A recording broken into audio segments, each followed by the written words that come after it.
a former member of the Dimes, very experienced female entertainer, Calypso Queen of the World on 5 occasions. Would you please put your hand together? Let's welcome Singing Francine.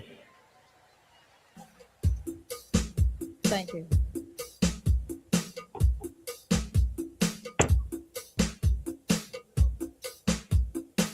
Hate, greed, color, racism is destroying the universe. I am totally against that. The title of my song, Equal Rights. That's my contribution for the evening, ladies and gentlemen. 1, 2, 1, 2, 1, 2, 3. Equal rights.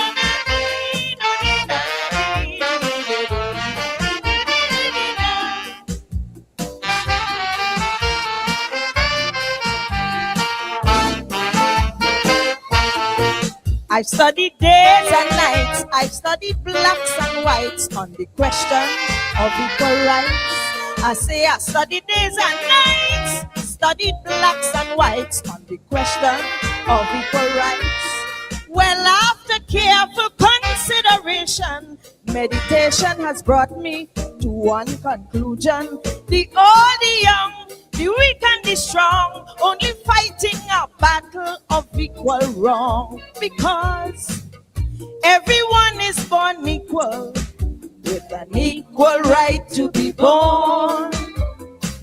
And everyone is equal, so don't treat each other with scorn. The color of your skin doesn't mean a thing. Live and love and be satisfied. You already have your rights, so there is no need to fight. The right to live is the right to die. Thank you.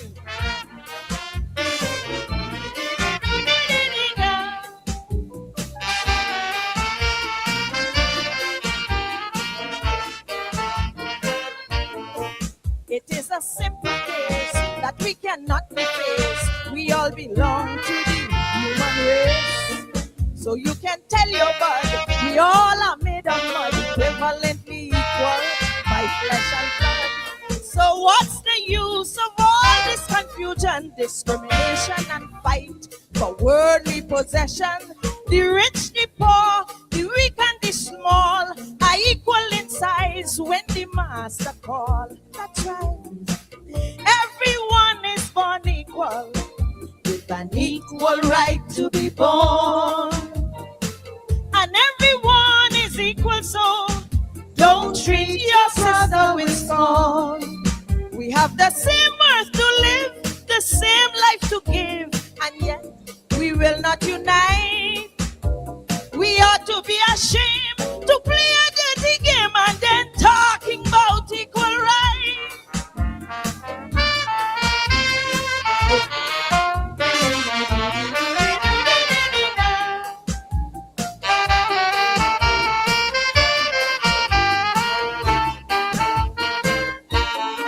Some folks may think me rude, now I must conclude with those who show such ingratitude. The breath of life we share, the sun, the moon and air, are equal rights given to us here. We may not be the same in culture, skill and name, or in habits, fortune and fame. No matter who, why, what, when and where, now show me a man that's unequal here. Everyone is born equal, with an equal right to be born. And everyone is equal, so don't treat each other with scorn. No matter what you possess, well, you don't have to guess. The master said, let there be light. Someday you will agree, just take time and see. Everyone has an equal life. Boom, boom, boom.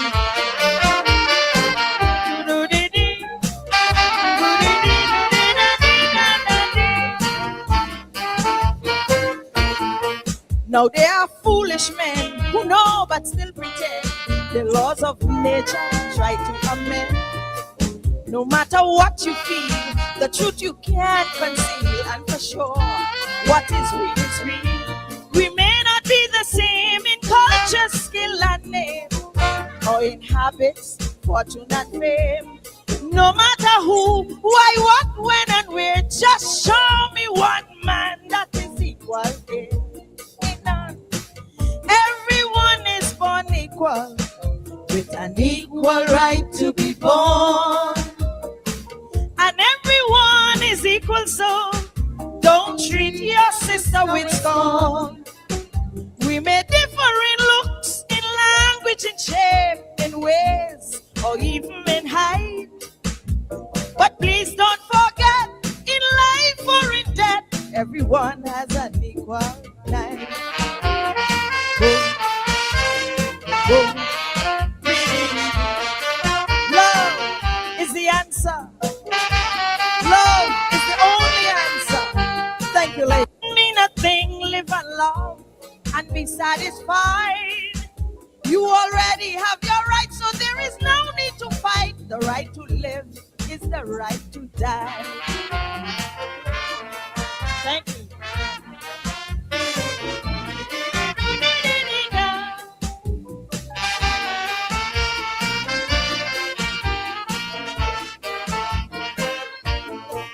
It is a simple case that we cannot be faced. We all belong to the human race. So you can tell your bud, we all are made of mud, equivalently equal by flesh and blood. So what's the use of all this confusion, discrimination, and fight for worldly possession? The rich, the poor, the weak and the small are equal in size when the master call. That's right. Everyone is born equal, with an equal right to be born. And everyone is equal, so don't treat your brother with scorn. We have the same earth to live, the same life to give, and yet we will not unite. We ought to be ashamed to play a dirty game and then talking about equal right.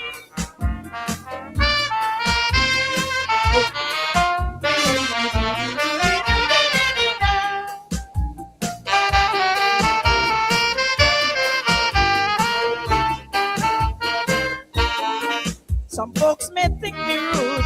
Now I must conclude with those who show such ingratitude. The breath of life we share, the sun, the moon, and air are equal rights given to us here. We may not be the same in culture, skill, and name, or in habits, fortune, and fame. No matter who, why, what, when, and where. Now show me a man that's unequal here. Everyone is born equal, with an equal right to be born.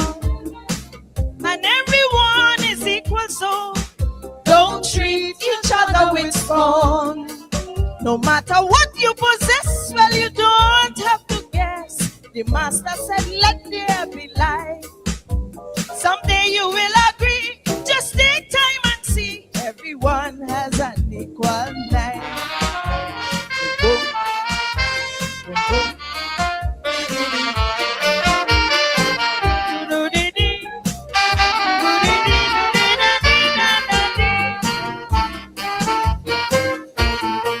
Now there are foolish men who know but still pretend. The laws of nature try to amend. No matter what you feel, the truth you can't conceal. And for sure, what is real is real. We may not be the same in culture, skill, and name, or in habits, fortune, and fame. No matter who, why, what, when, and where, just show me one man that is equal here. Everyone is born equal, with an equal right to be born. And everyone is equal, so don't treat your sister with scorn. We may differ in looks, in language, in shape, ways or even in height. But please don't forget, in life or in death, everyone has an equal life. Boom, boom. Love is the answer. Love is the only answer. Thank you, ladies and gentlemen. Tell it to the world. Go tell it to the mountains that when God was giving gifts, He gave us West Indians, black people, enormous gifts. One of the sweetest voices to have graced this earth. Right up there, singing Francine. Right up there with Miriam Makeba. There are others, but that voice soaring across the Caribbean Sea, from island to island, from little outposts to little outposts, telling us everyone is born equal. That message must only come from the darkest among us and from these little islands called the West Indies, the old West Indies that we now call the Caribbean. Only we can speak to the world with such authenticity, reminding the world that everyone is born equal. We plea, we plead. We sing, we dance. Always saying something to the world to make it look up and acknowledge the beauty of humanity. Always when we speak and when we sing, the beauty must overcome the beast among us. Good evening and welcome to Politics 101. Apostle London is here, and we're going to talk tonight as we have to do, because the language we exert, the language we pull from deep inside our Caribbean belly, is a language of hope. Martin Carter said, only hope. The kind eagle soars and wheels in flight. It is not easy to be free and bold. It is not easy to be poised and bound. It's not me, it's Martin Carter. So river flow, drench not my pillar feet. So river flow, collapse to estuary. Only the heart's life, the kind eagle soars and wheels in flight. The knife of dawn, Martin Carter talks. The dawn of a new day, a new era, always. Brother Jimmy Cliff is going to be laid to rest in 2 days. He says, many rivers to cross, but I can't seem to find my way over.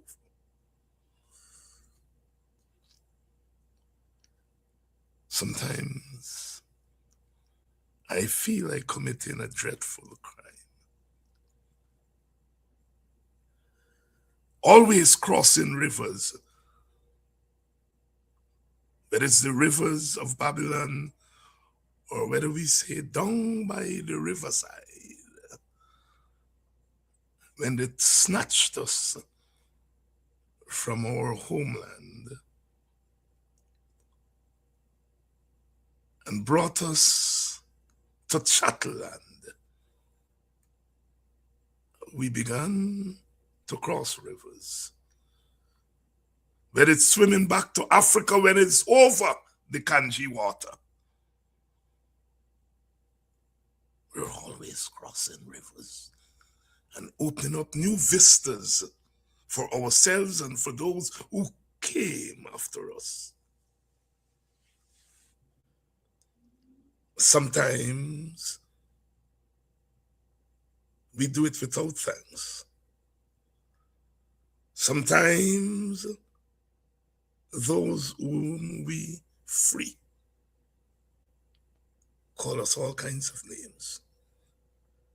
We continue to show the world its compassion, always doing so. We send back to the ancestors, Brother Jimmy. We send back to the ancestors, Brother Ron Robinson. As a boy, as boys and girls of the 70s and the 60s and the 80s, we grew up with radio, the radio. The voices of the radio resonating, whether it's in the night, fighting with the crickets, the insects of the night to gain the attention of the country, or whether it's in the day as workers toil and as women take care of the home, cook and clean for us. The radio was always there. It was one of the instruments of liberation. To hear the voices of Guyana and the Caribbean on the radio was a thing of beauty. Brother Ron, we grew up. I grew up. We grew up. There were two Robinsons. There was Ray Robinson and Ron Robinson. Ray, I think, transitioned relatively early. And so many broadcasters came and went. But like the solid rock on which we stand, Ron Robinson stayed on for 60 years, 6 decades.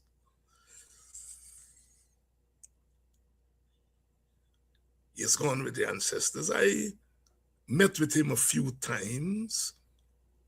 The last time must have been about 2 years ago. He called me and said he was emceeing at Christopher Ram's birthday party, and he wanted to roast him. So he wanted to talk with people who knew Christopher Ram. And he asked if he could speak with me. And of course, I'm always excited to speak with people like that. And I met him, I think, at Georgetown Club, or one of those fancy places in Georgetown. And before we began to talk, he started to tell me of his family's son had come in to give him a message. And then he talked to me about my origins and my politics. And he asked whether I thought where I was born, when I was born, and how I was born had something to do with my politics. And I said I am persuaded.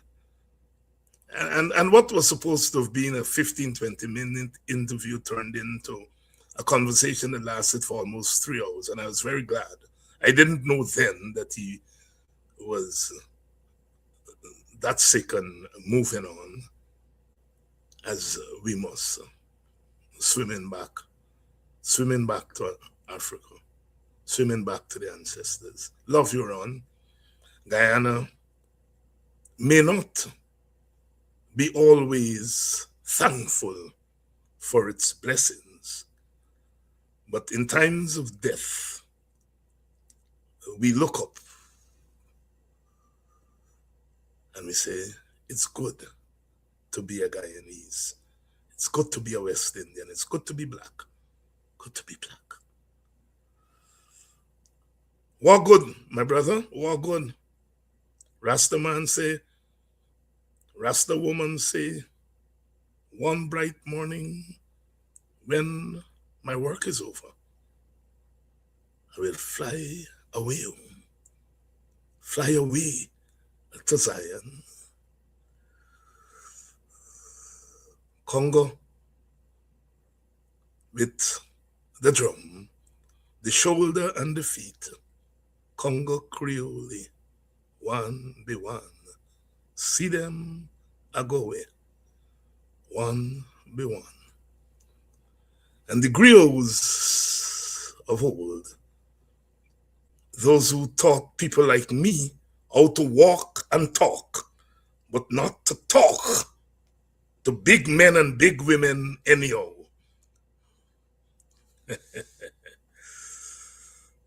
If I had wings like a dove, I would fly away. Fly away. And if I didn't have wings, I will sing and sing.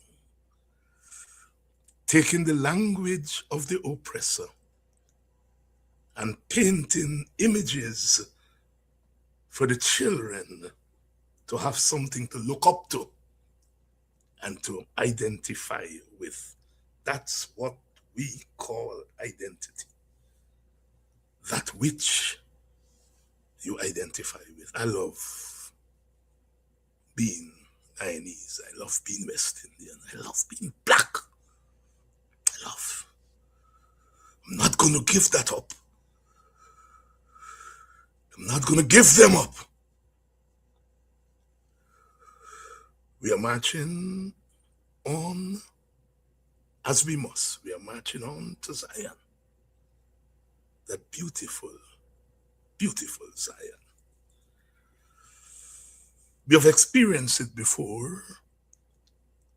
Even in the doldrums of the slave plantation, we showered the world with love, whether it was the spirituals or the folk song. Always using our minds and our bodies to express ourselves. We rub them the wrong way sometimes, but always we teach them love. You all know that I'm having a little tangle with my comrades and friends and the constituents, because word is dripping down that the vice president may be ill, and I send love to him, urging him to get well. I call him my brother. If indeed in his time of stress, I say, brother, I love you, get well.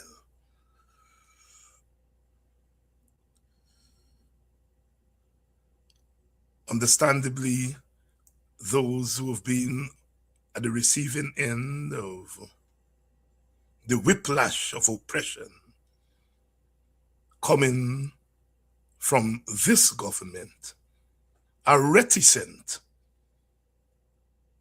about sending love the way of the vice president. I understand.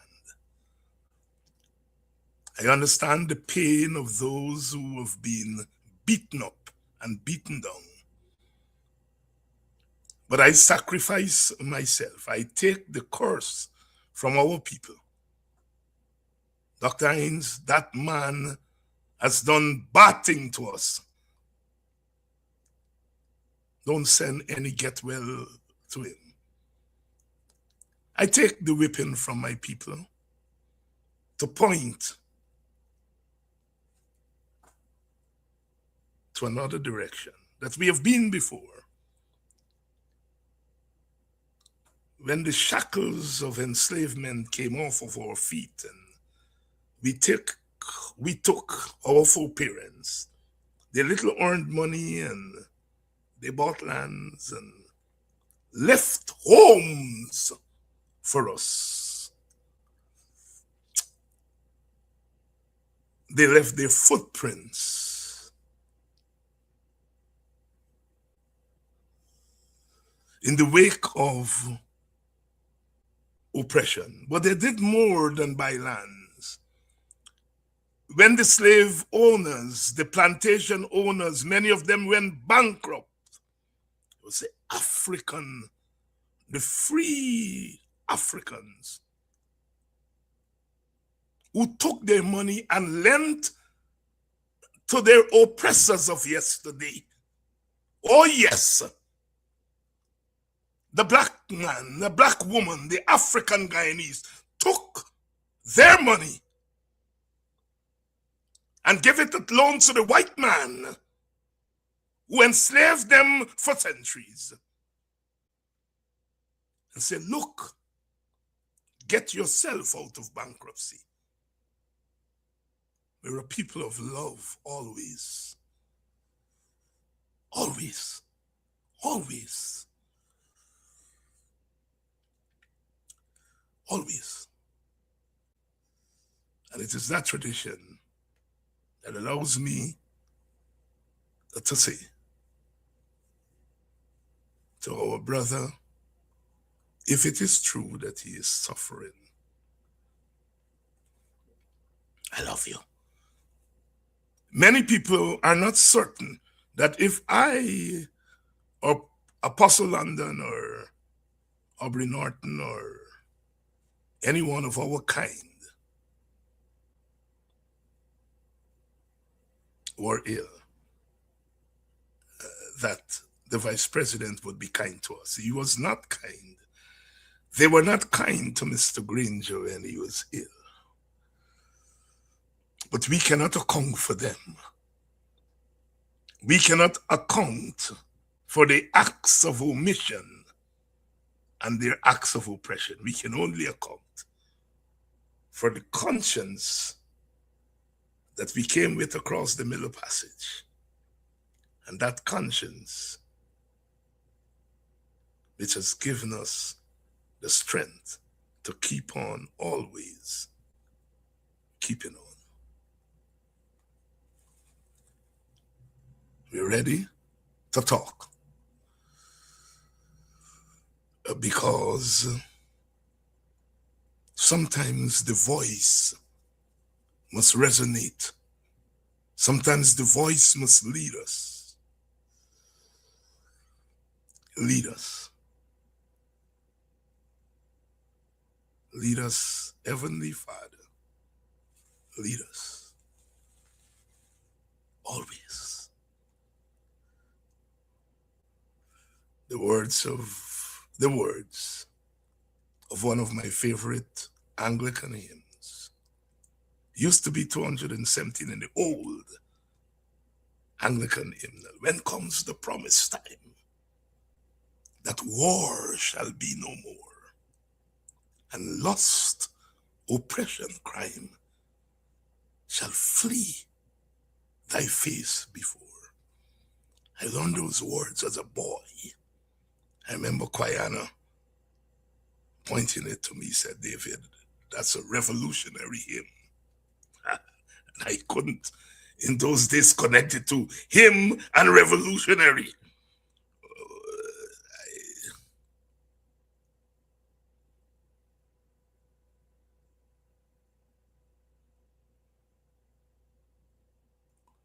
Let's bring in Apostle London.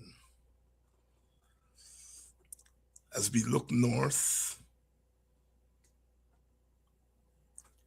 and the bullets of misguided governance rings out in Rhode Island among the children. Another shooting, another political shooting. I respect the Christians. I respect the religious people who say, when God is ready for you, you got to go. But I think those two young people who perished yesterday at Brown University, God wasn't ready for them. I am prepared to face the wrath of God when my time comes if he thinks that I'm blaspheming. I'm prepared to face that. But I don't think God was ready for those two young people. I don't think God was ready for those who perished in Australia. We must know political violence and call it for what it is. I don't think God was ready for the 80 million people that were brought across the Atlantic. Many of them who perished, whose bones are there at the bottom of the Atlantic Ocean and at the bottom of the rivers of Babylon. Brother Edgar Methalza, one of our celebrated authors, that novel, My Bones and My Flute, set along the Berbice River. My bones and my flute. God wasn't ready for those souls.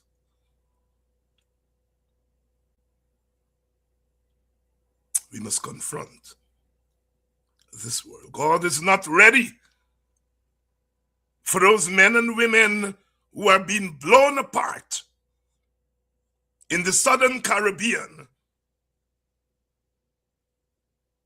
as the politicians search for a way to design the world in their image.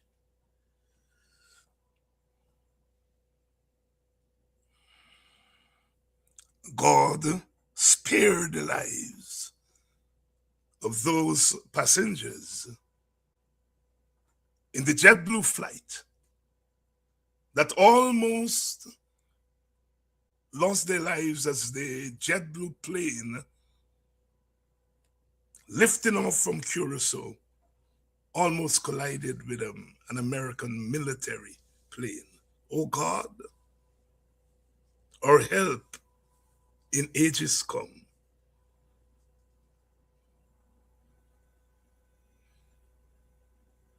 Our hope for years to come.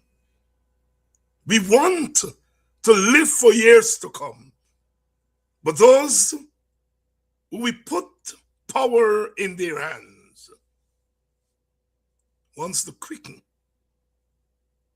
the demise of our sweet today.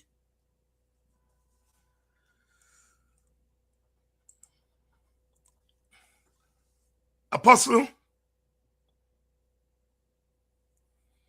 in times like these, I call on you and those of your calling.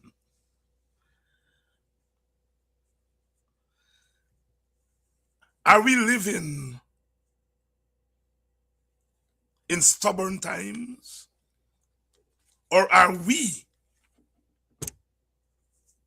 just victims of our own hands and minds? Talk to me. Greetings to you, Dr. Hines, and to those who are viewing. I must say that I always enjoy the risks that you take, especially when you venture into the spiritual domain, to speak so passionately to that or those matters about which you would have done. A conversation of that nature would require us having, like you and Brother Ron Robertson, maybe 3, 4, 5 hours of conversing to speak to the concept of sovereignty, because sovereignty cannot be judged by humanity unless it's no longer sovereign. And but when you ask a question of that nature, I must speak from my faith's perspective and platform. And man was essentially created perfectly, but within many human beings, reside an innate desire to self-destruct. We cannot escape the fact that we shouldn't, I should say, escape the fact that there are people in this world who consider to be extremely wicked, very evil people. And they're normally the ones who, because of the means by which they function, the unjust manner in which they operate, they normally end up on top in terms of many things. Economics, as we know, had the slave masters, as they're called. I call them devils, but people call them slave masters. Had they not been evil, slavery would not have existed. They had to have been extremely evil people to concoct such ideas. Unless I get myself into deeper waters, even the church was involved. Where you expected to find the most love, the church in Portugal said that this is profitable and that we were not to be considered human unless it's considered to be sinful. But if you deal with them as though they're not human beings, then it's not a problem. It's just some business you're transacting. So we do have this concept that requires deep thoughts and consideration, Dr. Hines, that in some cases the workings of a man's hand come into play. But my faith also teaches me that Yahweh, my God, has made the wicked. Interesting. Even for the day of destruction. So there's some people, according to my belief, who were created to be as wicked as they are. Because in the absence of such wicked men, how would we know that there's a God to whom we should cry when we need help? In the absence of such evil, how would we understand the power of loving? How would you understand the ability to forgive and to be merciful? Wait, don't make me preach now, so I might as well stop. Apostle London here tonight. Apostle London, there is so much that is swirling around as we enter for most of us, the period of goodwill when the Almighty sent His only begotten Son to wash away the sins of the world so that we may live. We call it Christmas. It is religious, it is cultural, and one expects that as we move into this time, there will be a break from the politics of hate, the politics of oppression. And here we are entering this period with our people sitting in limbo, because they heard the promise from their government that part of their own patrimony will be given to them, will be made available to them so that they can take part in the festivity of the season. And they can do so with a full belly, which then will translate into a full heart. Dr. King always said the material and the spiritual, they're interlocked. And here we have our people waiting. There's a play called written by Samuel Beckett called Waiting for Godot. It's a one character play, and this man is waiting. He spent the entire play waiting for Godot. Samuel Beckett, one of my favorite playwrights, and our people are sitting waiting because the government made the promise of cash transfer. Bring to life for us, my brother, this symbolism of this moment, but also the actuality of it, because there's symbolism and there is essence. something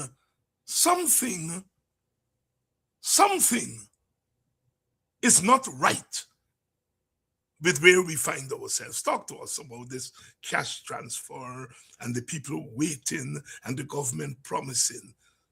Conjure up it for us. It's concerning to me that Guyanese adults would allow, and I'm using my word very carefully here, choosing them quite carefully, but without reservation, of course. Guyanese adults would allow Air Finale, of all people, to tell them that if you behave yourself. Let's begin with what was said. He wasn't speaking to my 10-year-old son or 9-year-old. He wasn't speaking to a 13-year-old. He was speaking to Guyanese of all ages, including those who are older than he is. And he would have said to Guyanese that if you behave yourselves, you'll get a cash grant for Christmas. That statement in itself was not met with enough resistance. And because of the culture that is developing, a very dangerous culture, I should say, this culture of being complacent when it comes to being regarded as people worthy of respect, Guyanese allow that to slide on by as though it were just something said in jest, it was just a joke. But one with the dictatorial proclivity, the tendency to become dictatorial in his nature is not to be taken lightly when he says certain things. And when Air Francis said to Guyanese, he said, hey, if you all behave yourselves, I give you a cash grant, that would be tantamount to him saying that he's aware of how much power resides in the ability to make decisions about the well-being of Guyanese. And instead of respecting the fact that they were empowered to have that power, he's now disregarding that fact. And people are left wondering now, what happens to us? How do we navigate this world in which we now find ourselves called Guyana, where that which is rightfully ours is now appearing to be that which we have to plead and ask, petition, grovel at the feet of those who have. But let me just present this to you all as well, Guyanese people. Unless you follow closely that which we earn, you may not understand carefully what Air Finale is doing and Barra Jack doing others.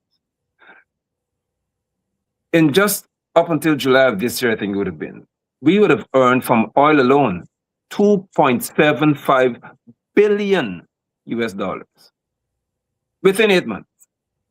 540 plus billion Guyana dollars. The question, therefore, is, Dr. Hinds, where does it go? Where did it go? Where is it going? What are they doing with this money? And I'll use a term tonight that hopefully others would comprehend. There are certain ministries and areas and of our society in which the PPP would have figured out that those are the areas where you are able to sift money very easily. Infrastructure, healthcare, of all things, education. Look at how many schools they claim to construct. These people are so amazing that they constructed what they claim to be hospitals to the tune of hundreds of millions, billions of dollars without proper staffing. Because that is what they're showing Guyanese. Say, listen, there is development, but for whom?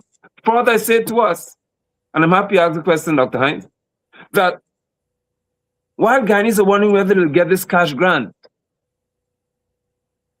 we must not forget that in what is considered to be one of the most rapid growing economies in the world, we have a 10% increase in poverty in our nation. What can cause a nation to rise from 48% to 58% of its population being below the poverty line, while you are considered to be the wealthiest nation in the world per capita? I'll tell you what. It is an act of gross disregard for the value of people in your country. And Air Finale has no intention, if you ask me, of ensuring that Guyanese benefit from our patrimony. Because I will say this, and I have to say it consistently, that the day Guyanese are empowered economically, the PPP would no longer exist. And they know that.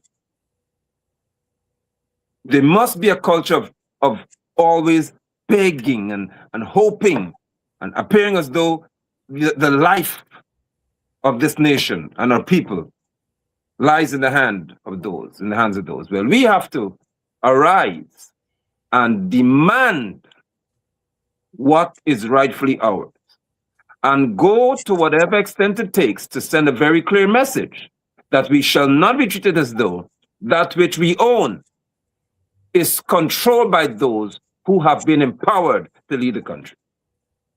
Mustn't happen. Apostle London, you've taken us to a place that I've been very hesitant to discuss. And you talk about the developing culture. I have given solidarity to the Guyanese people who are mainly opposition supporters, who are mainly African people who are sitting and waiting for this cash transfer. And I given my solidarity, the APNU and WPA, where I belong partisanly, have given our solidarity and say, give the people what you promised them. But even as I do that, like you, I am worried about this culture. When Professor Thomas first introduced the concept of cash grant, people said people are going to become dependent. They're going to take the money and go and drink rum and smoke dope and so on. That was the saying. But we have lived to see that that did not happen. What has happened is that the government has used the cash grant as a way of herding our people. And our people, grounded and wallowing as they are in poverty, acquiesce to a certain kind of begging for what is theirs. I'm trying to, as I said, I'm very glad you took us there because I have been reluctant to go there. All right? Because you don't want to say to people who are 58% poverty? 58%. I think it's 58% in extreme poverty? Yeah. And you understand why people want this little small piece, because that's what it is. But you something about me, my being Guyanese, something about you being Guyanese and a Lindoner that don't sit right. Bit. Our people being made to grovel, and our people, I don't want to say acquiescing to groveling, but certainly, as you point out, turning a blind eye. I'd say this, I remember as a small boy, Burnham coming to Buxton and the vote fee, and he came to Buxton. And they're telling me, you know, he's not doing enough for Buxton and so on. And he calls them, you go, let Sidney King, let Guyana do for you. And I remember the big men led by a man named Tete said, you know, if he had, he would have given you all. But that's beside the point. We elect you. Right.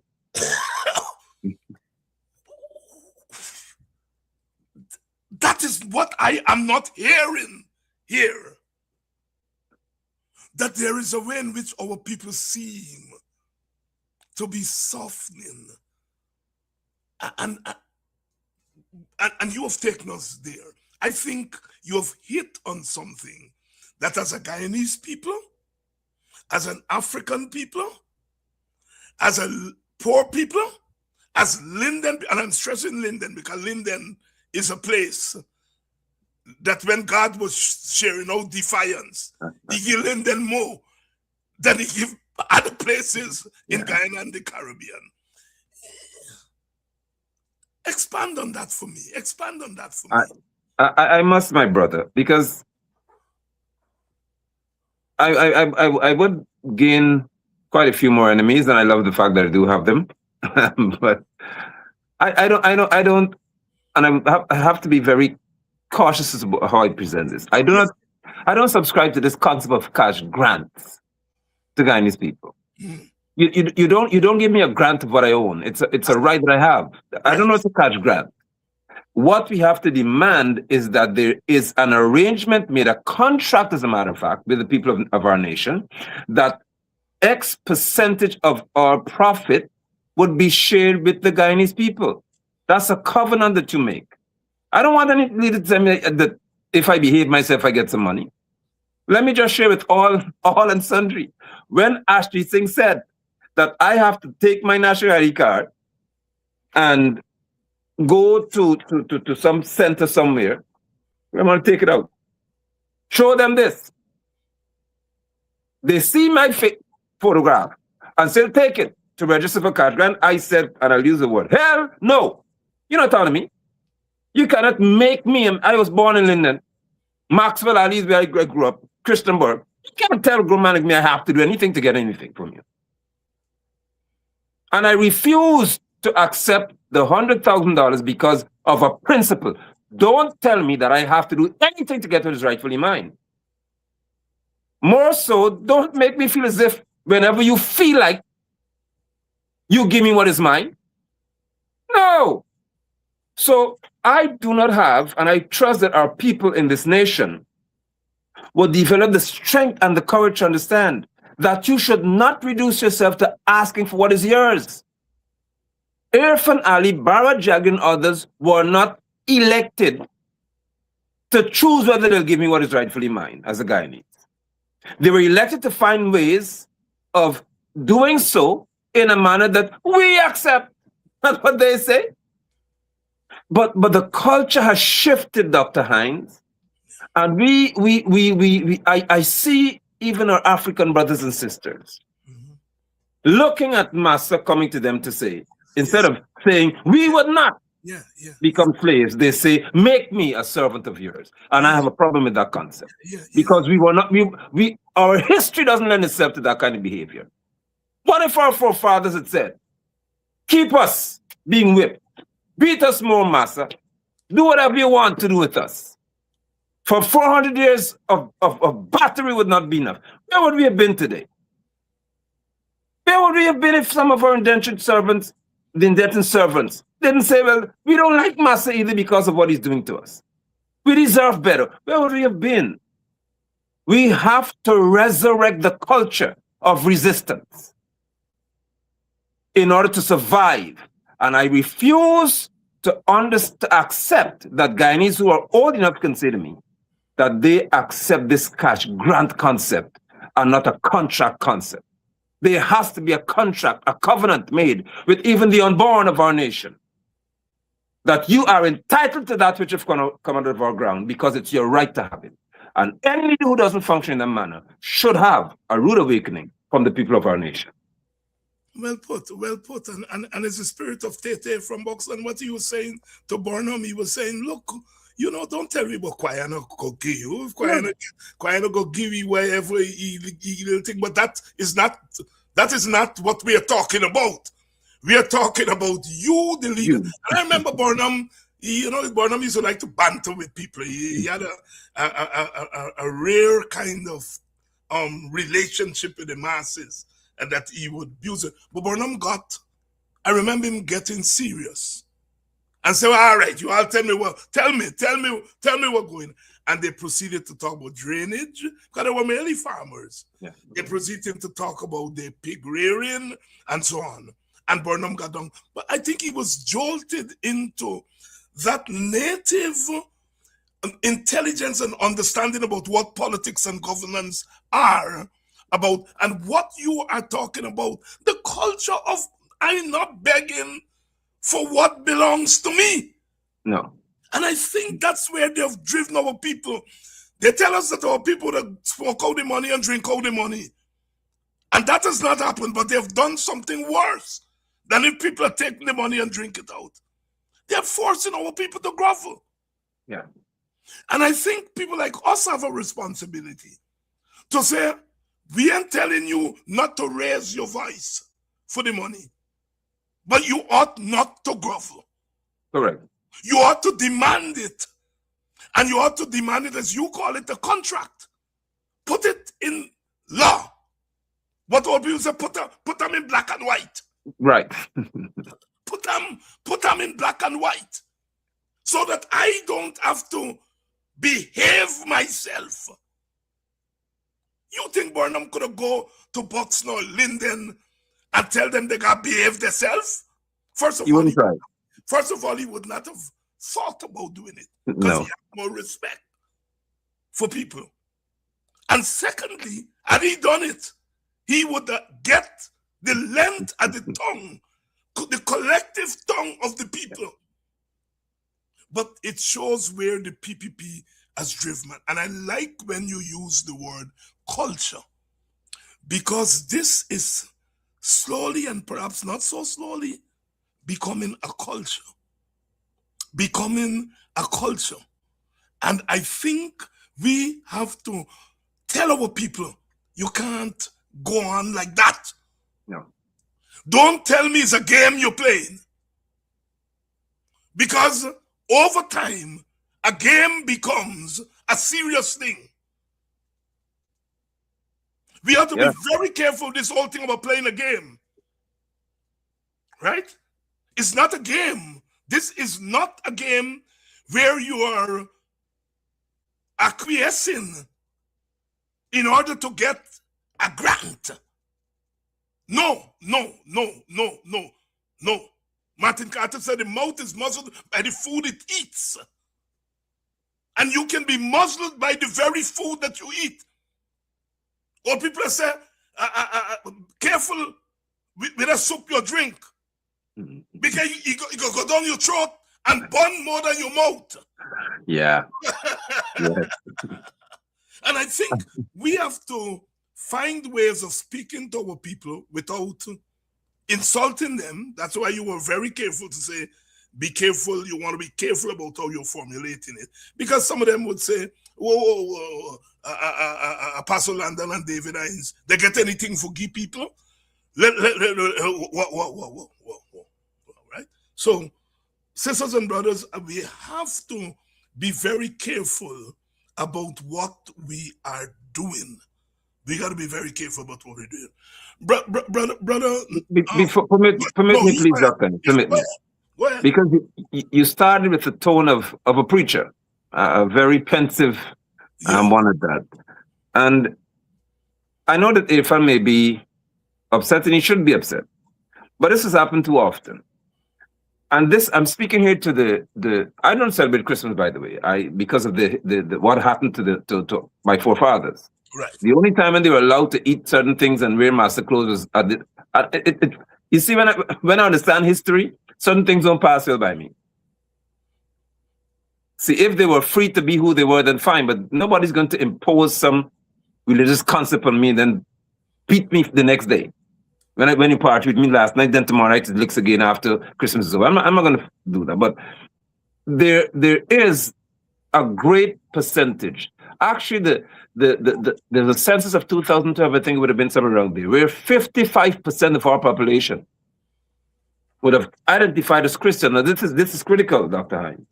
55% of this population identifies as Christian. How can a president who knows that decide that the best time of year to punish you, when he knows they spend the most money at this time of year, people try to buy so many things and gifts and share love, as you spoke to it, he decides not at Pagua, not at Eid. And I'll tell you what I have to tell you tonight, Irfan. I'm talking to Dr. Isaac, so put it on me. The same thing with Easter in school. Pagua, everybody throw Abi, whatever it is. When it came to Easter, a circle was sent. Children must remain in class, no kite flying. So what is it about this regime and Christendom?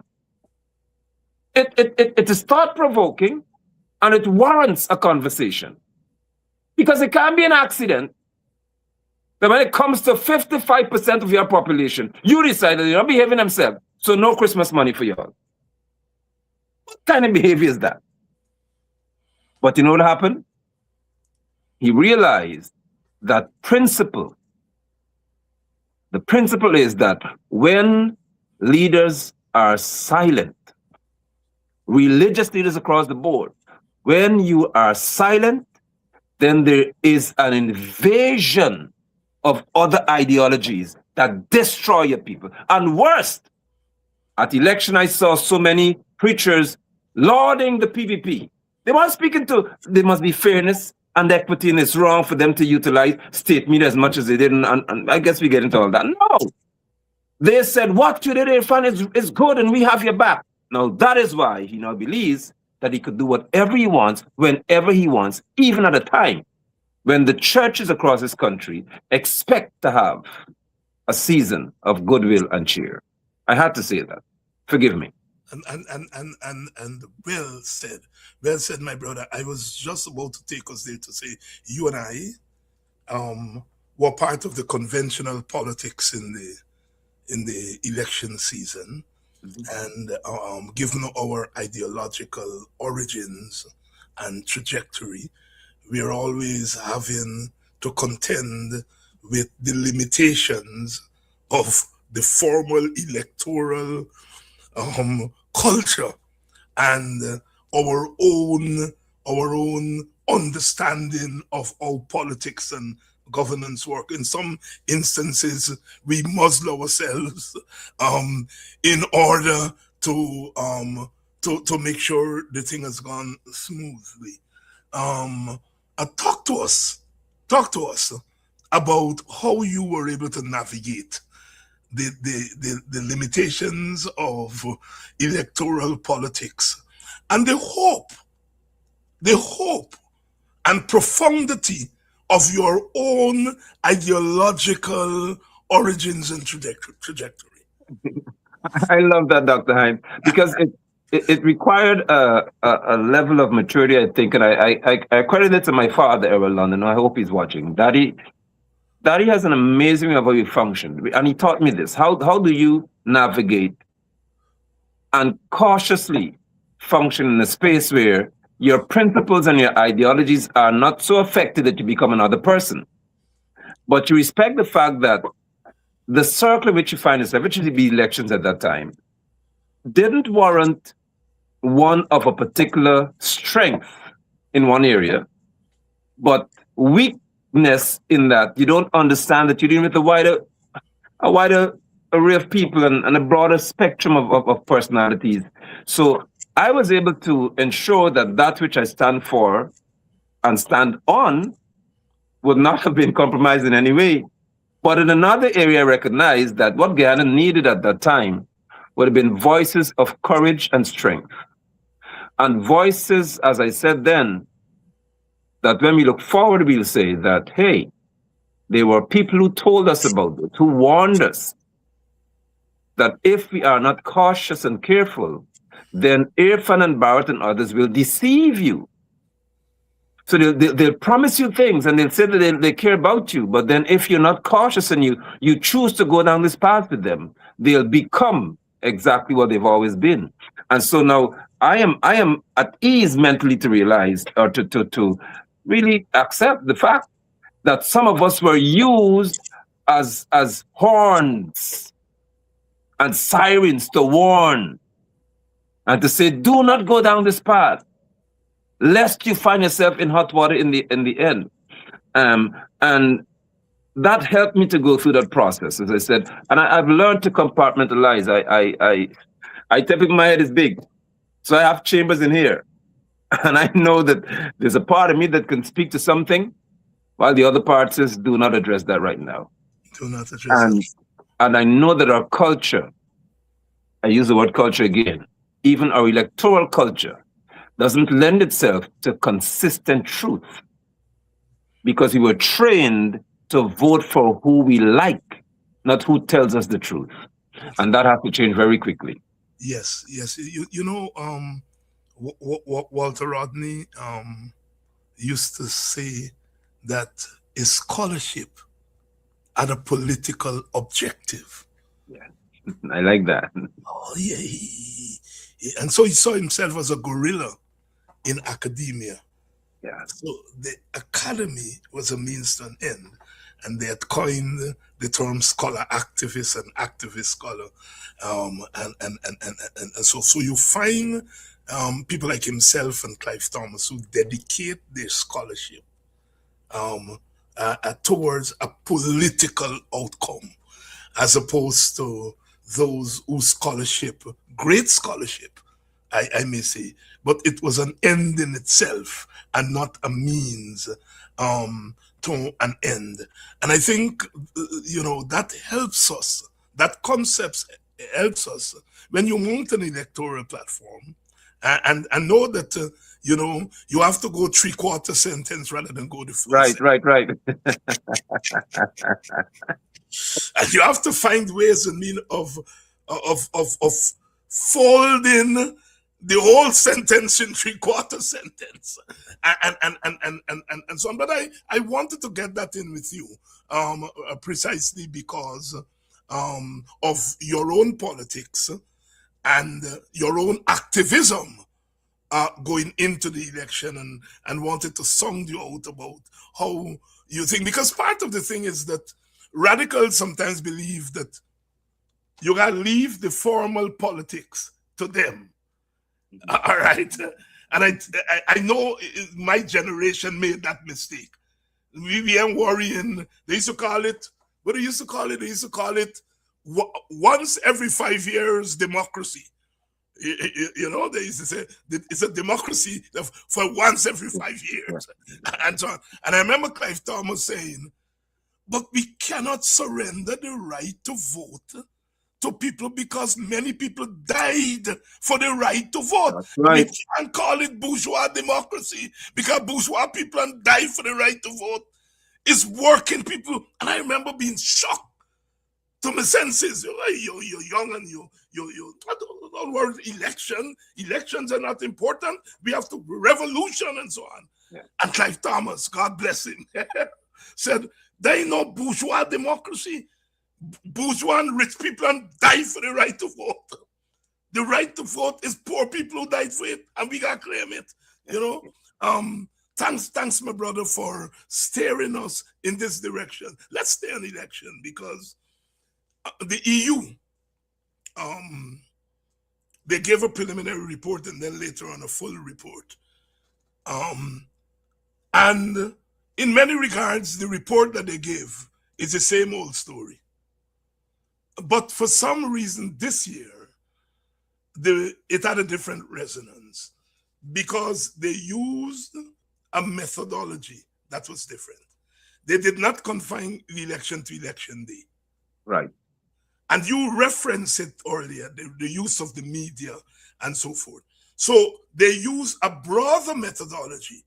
And so therefore, in a sense, introduce us to a new definition of what free and fair elections are. But the European Union comes every 5 years, they observe and they go back to their country.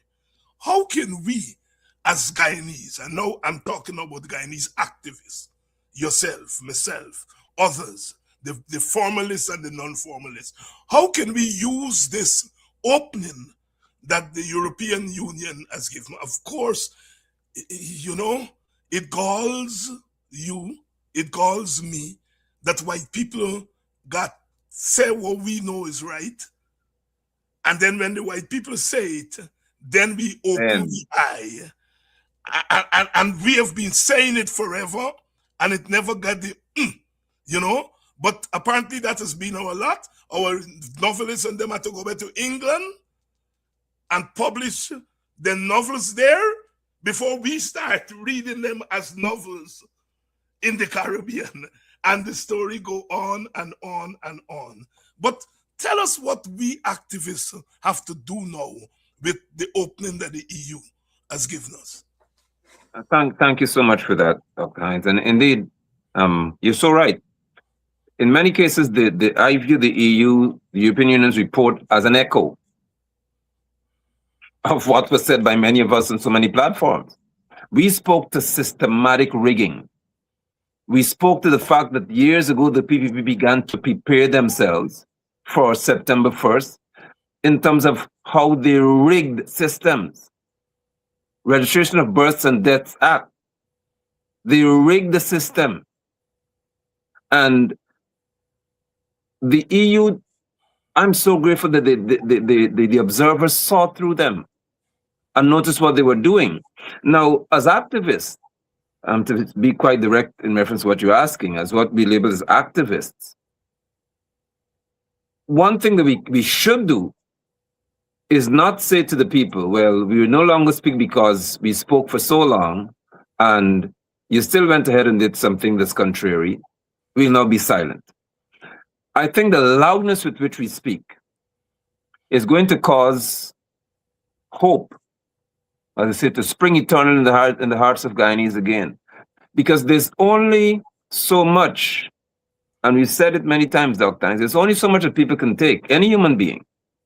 The history of the transatlantic slave trade guides me and comforts me that though it took centuries, at some point, my father, I call him, your father on the plantation said, this is enough.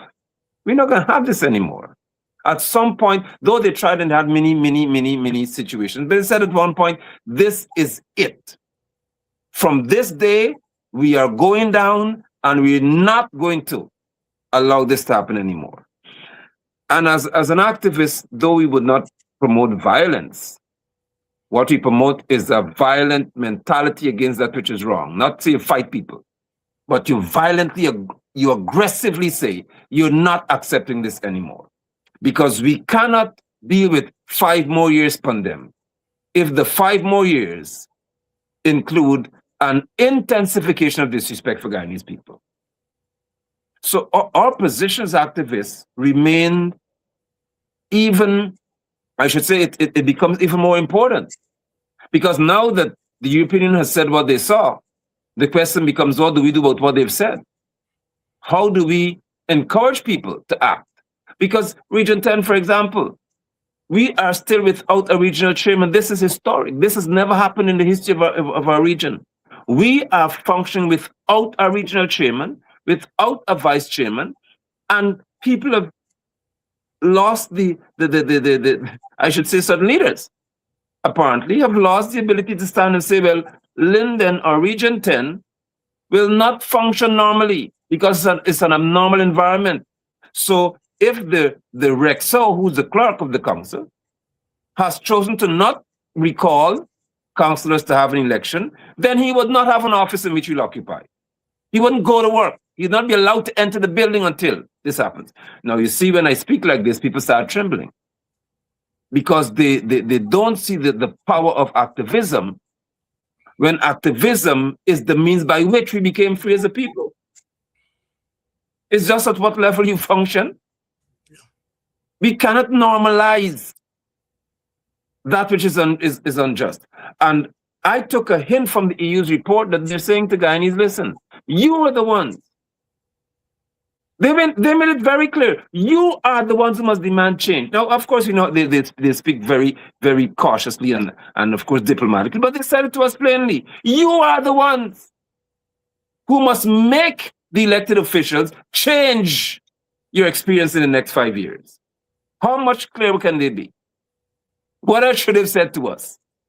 When they said, in other words, become a nation of activists so you can have change. We must duplicate ourselves, triplicate ourselves, and ensure that we multiply so often that the PPP realizes that there are now hundreds of thousands of activists. activist Apostle London, Nigel London here tonight, taking us to another level. The elections are over, but the consequences of the election experience are with us. And using the Clive Thomas, I go back to Clive Thomas again, the Clive Thomas model of bread and justice, that we should not trade our justice for the promise of bread. Right. That bread is important. Man must live, and man needs bread to live, but man must not trade his justice for the promise of bread.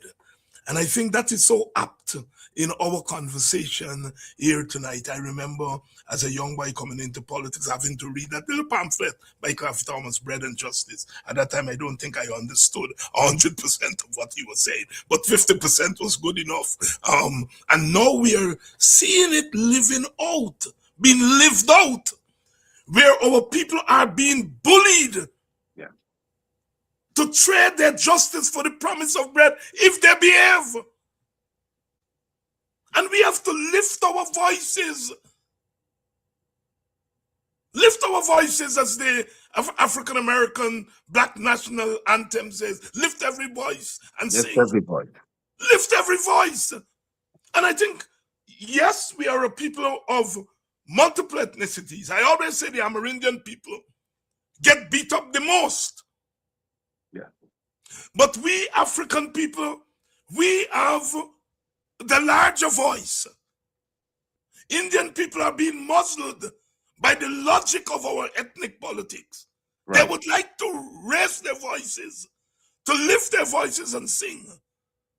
But the logic of ethnic politics doesn't take them. The burden is then left on African people to lift every voice and sing.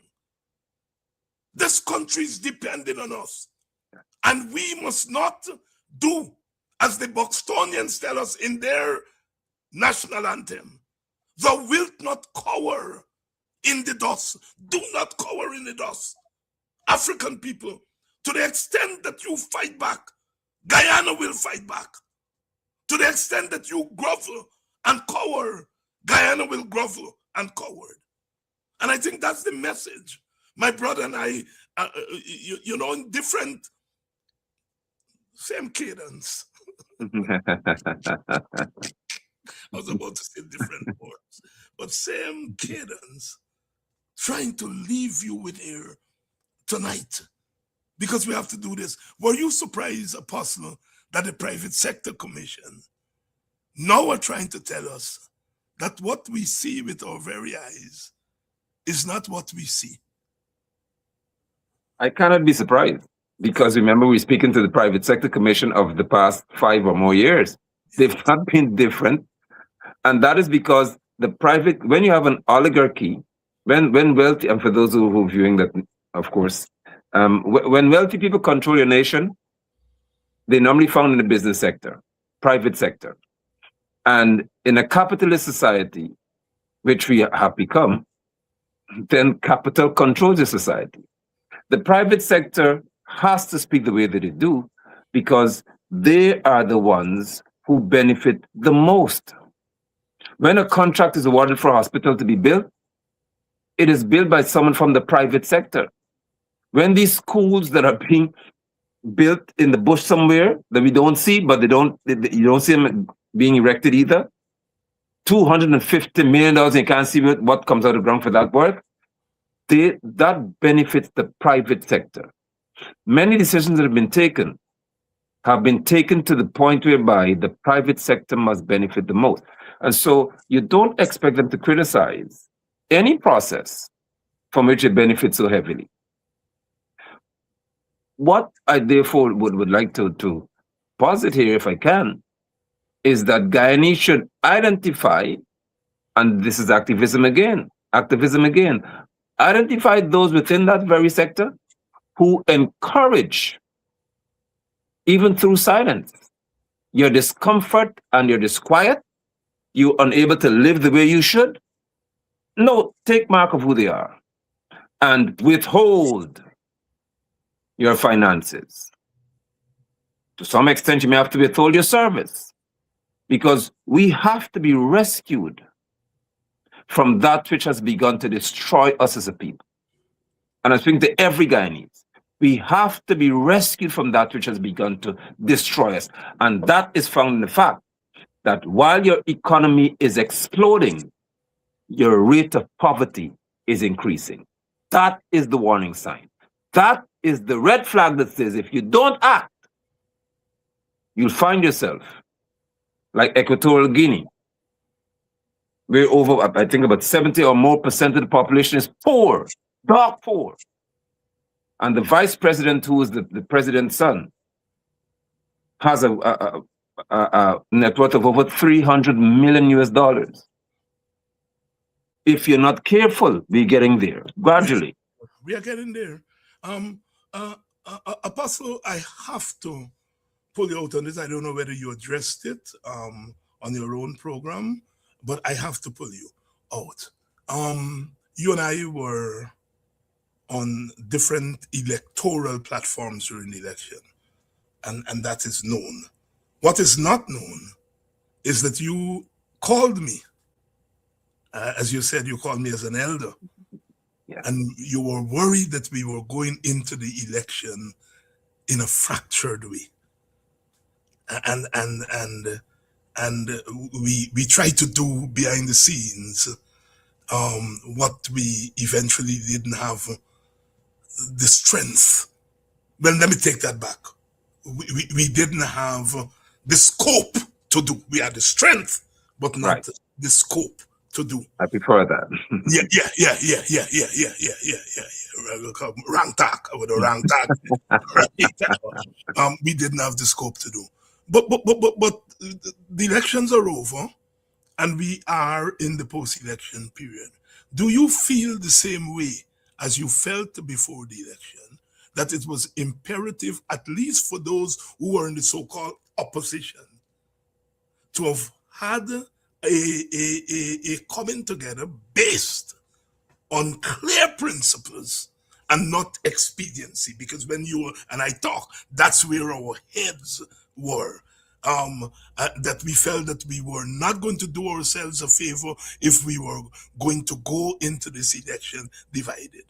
And if we went together without a clear principle, we were going to be in the same boat. Address that issue of coalition, coalition building and unity, to fight what is clearly a very hostile political and electoral environment. Oh my God, Dr. Hines, I'm really emotional, but this is very touching, because I believe that younger men in our society, I'm 52 years old and I still see you as an elder. And what you said, I hope somebody can have a reel of this somewhere, because the technicians know what to do. To know that I could have reached out to you and say, Dr. Hines, I have a concern. We need to have the well-being of our people as being most important.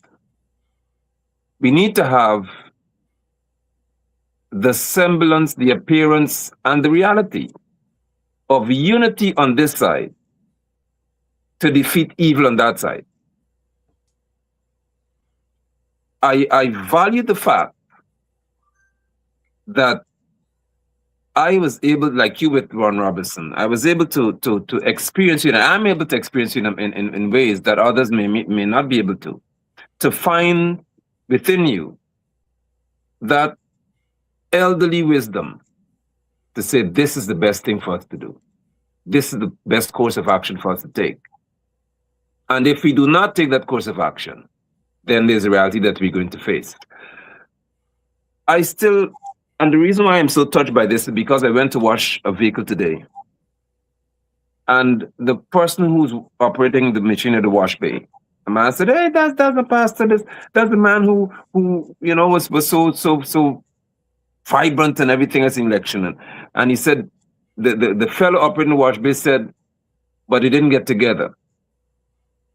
Elections have long gone, and he said, but they didn't unite. They didn't all come together. And then he said something that I will never forget.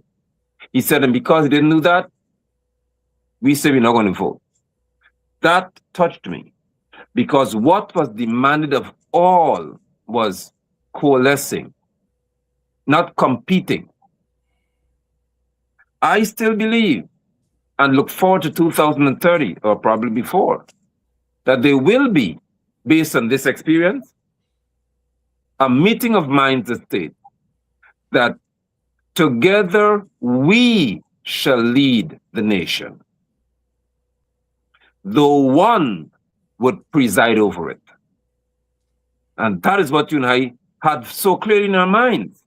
Together we shall lead the nation, all of us, with one presiding over it. And that's why the person is called a president. I still have hope within my heart that our conversation would not die without us both having an opportunity to see the beauty of unity. And that's a reminder, viewers, of your experience in Parliament, where an Indian brother in Ganesh stood up, an African brother, just to see clearer. Say, let's read together. Let me help you so you can see the words a little larger. That, I would never forget that. Because if we take that into our politics, look at how we're going to be. Where brothers and sisters will say, it's not you, doctors, are standing on the floor to take your oath, but I could stand with you that I don't have to speak. You, doctors, can be the president, but I can shine a light on something to help you to see clearer in our nation. That is the future that I desire for our nation. And I applaud you for taking my call as you are an elder and say, you are seeing correctly. This is the course of action that we should take. And though it did not turn out the way it should have, look at us here tonight, speaking on a platform and not saying that you from this and I from Fort Guyana movement, we can't talk together. We have to be opposed. We don't have to be opponents in the interests of our future. We can have opposing views without becoming opponents. Because you love Guyana, Dr. Hinds. I love Guyana, Dr. Hinds. You love our African brothers and sisters. I love our African brothers and sisters. But it's important that you said something, and I waited for this moment. They call you racist, but yet you say about it, I love you. I hope that Bath, Annandale, some parts of region 2, I hope you all, Prabhupada Creek and other places, I hope that those areas that are predominantly of Indian descent, I hope you listen to this. The man you call racist says to the one who is seen as probably the most racist of all, and how people see him sometimes, I love you, and I hope you get better. That shows the nature of an elder, where you know when to go to war and when to mend the wounds of a wounded soldier. That doesn't come easily. And that cannot come from a racist. I applaud you. And I'm not going to wait for your funeral to say I applaud you. I'm not going to wait until the ancestors, as you would have said, receive you for me to applaud you. Because you've earned the right for me to speak about you in your presence, as I should say, on social media space, and tell the world that to me, you are one who was humble enough to say, in that tense environment, by the way, critical moment, this is the course that we should take. And this is a safe course to take. Nonetheless, you allowed me, like an elder would do, be a man, make a decision, but we're still okay. Kudos. Thank you very much. Thank you very much, my brother. And what a way to bring our program to an end tonight. As I say, we are fighting politics, we are fighting party, but we are fighting to restore humanity to a space that has not always been human. Your closing thoughts, my brother. I must say to us tonight that the tone of this program is not common. This broadcast is quite uncommon reference to its tone. And I'm happy that it is and would have been, because the direction which our nation is headed requires us being quite thoughtful, but also very strategic and courageous. too much is happening in our society. We have a parliament without an official opposition leader. And we have those who call leaders who are playing in our faces because they apparently would like to see how far they can go before we stop them from going there. And our nation, even at this moment, we're wondering what would happen if the US decides that tonight is the night. We were not consulted. There were no town hall meetings. If I didn't see the need to convene or say, listen, let's have a special parliamentary forum to discuss these matters. Our brothers and sisters in Trinidad and Tobago and other places, they're facing so much anxiety, the Caribbean. And we don't have the decency in leadership to say, let us have a conversation that's bipartisan and in the interest of us as a people. We need to have, therefore, a restoration of confidence in what we know to be good governance. And I think it's possible. It is possible when all of us as leaders stand together and we decide that we're not going to oppose each other, but rather we're going to uphold one another and fight at another time. Thank you very much, Pastor Apostle London. Always you bring to this program and to other programs a clarity of thought, a sincerity that is sometimes absent from our discourse. Thank you very much, brother. Thank you, brother.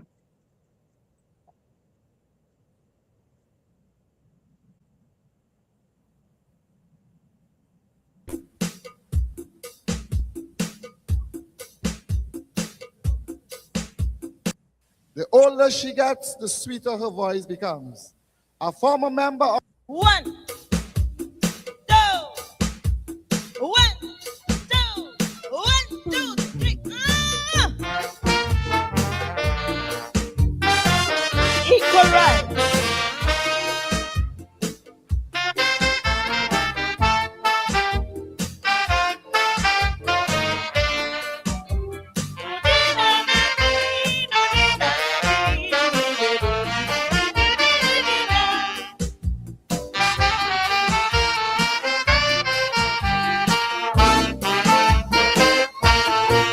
I've studied days and nights, I've studied blacks and whites on the question of equal rights. I say I studied days and nights, studied blacks and whites on the question of equal rights. Well, after careful consideration, meditation has brought me to one conclusion. The old, the young, the weak and the strong, only fighting a battle of equal wrong. Because everyone is born equal, with an equal right to be born.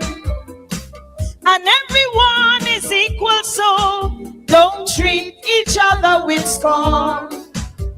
The color of your skin doesn't mean a thing. Live and love and be satisfied. You already have your rights, so there is no need to fight. The right to live is the right to die. Thank you.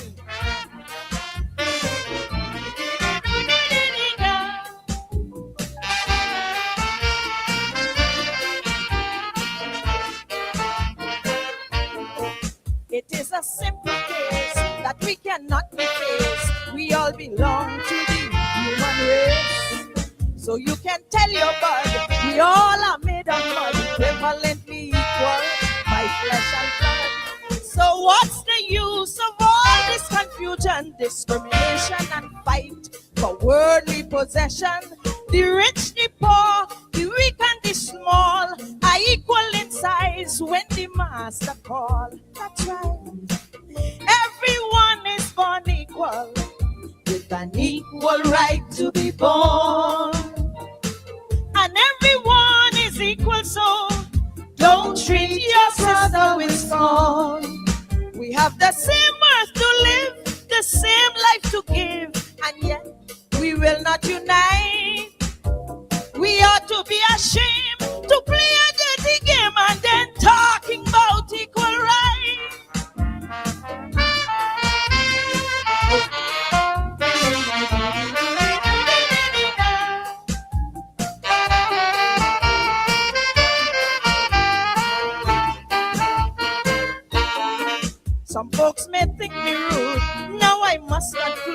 with those who show such gratitude. The breath of life we share, the sun, the moon, and air are equal rights given to us here. We may not be the same in culture, skill, and name, or in habits, fortune, and fame. No matter who, why, what, when, and where. Now show me a man that's unequal here. Everyone is born equal, with an equal right to be born. And everyone is equal, so don't treat each other with scorn. No matter what you possess, well, you don't have to guess. The master said, let there be light. Someday you will agree. Just take time and see. Everyone has an equal life.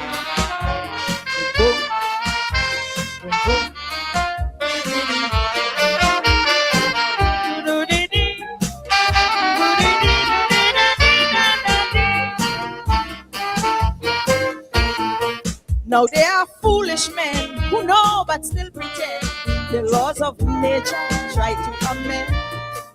No matter what you feel, the truth you can't conceal, and for sure, what is real is real. We may not be the same in culture, skill, and name, or in habits, fortune, and fame. No matter who, why, what, when, and where, just show me one man that is equal here. Everyone is born equal, with an equal right to be born. And everyone is equal, so don't treat your sister with scorn. We may differ in looks, in language, in shape, in ways, or even in height.